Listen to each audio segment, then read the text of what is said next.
ვიცი ბევრს მოგენატრათ ჩემი ვლოგები სამხრეთ აფრიკიდან. ახლახანს დავბრუნდი საქართველოდან, არდადეგები დასრულდა და მინდა ჩემთან ერთად წაგიყვანოთ მიას ნეტბოლის თამაშზე.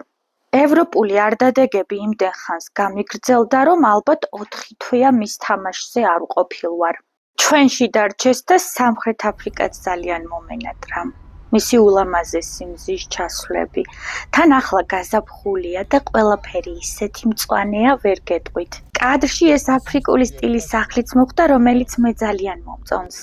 დღეს გიამბობთ ნეტბოლზე, სპორტზე, რომელიც განსაკუთრებით პოპულარულია გოგონებში. ნეტბოლი პირველად ინგლისში 1890-იან წლებში გაჩნდა და ის კალათბურთისგან წარმოიშვა. ისტორიულად მე-19 საუკუნეში ქალებს აკრძალული ჰქონდათ კალათბურთის თამაში, რადგან ის ძალიან მძიმე და ფიზიკურად უხეშ სპორტად ითვლებოდა. შესაბამისად შექმნეს უფრო მშვიდი ვარიანტი ნეტბოლი, სადაც ფიზიკური შეჯახება და სირბილი შეზღუდულია. თუმცა დღეს უკვე ბევრ ქვეყანაში ბიჭებიც თამაშობენ. ნეტბოლი პოპულარულია ბრიტანეთის ყოფილი კოლონიების ქვეყნებში, რადგან იქედან გავრცელდა. ყველაზე ძლიერი გუნდი ჰყავს ავსტრალიას, შემდეგ მოდის ახალი ზელანდია, ინგლისი, იამაიკა და სამხრეთ აფრიკა. სამხრეთ აფრიკაში ნეტბოლი ერთ-ერთი ყველაზე მნიშვნელოვანი სპორტია ქალებისთვის. სკოლებსა და სოფლებში გოგონები მასობრივად თამაშობენ, ხოლო სამხრეთ აფრიკის ეროვნული ნაკრები მსოფლიოში საუკეთესო ხუთეულშია. თამაშის წესები მარტივია. გუნდში 7 მოთამაშეა, თითოეულს თავისი ზონა და პოზიცია აქვს.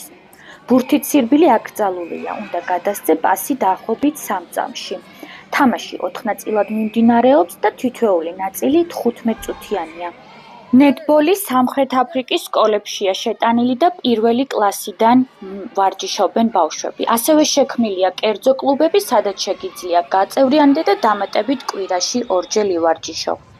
სამხრეთ აფრიკაში სპორტულ ღონისძიებებს და სპორტულ აქტივობებს ძალიან დიდი ყურადღება ექცევა. ნეტბოლი მიას ეხმარება იყოს ფიზიკურად ჯანმრთელი და აქტიური. მისი საშუალებით მიამ გამოიმუშავა დისციპლინა, მოთმინება და გუნდური მუშაობის უნარი. მოკლედ, ნეტბოლი არის სწრაფი, გუნდური და ძალიან სასიამოვნო სპორტი, რომელიც გოგონების ფავორიტად იქცა მთელს მსოფლიოში. დარწმუნებული ვარ, დღეიდან თქვენც გეცოდინებათ ამ სპორტის შესახებ. მადლობა, რომ მიყურებთ, მიყვარხართ.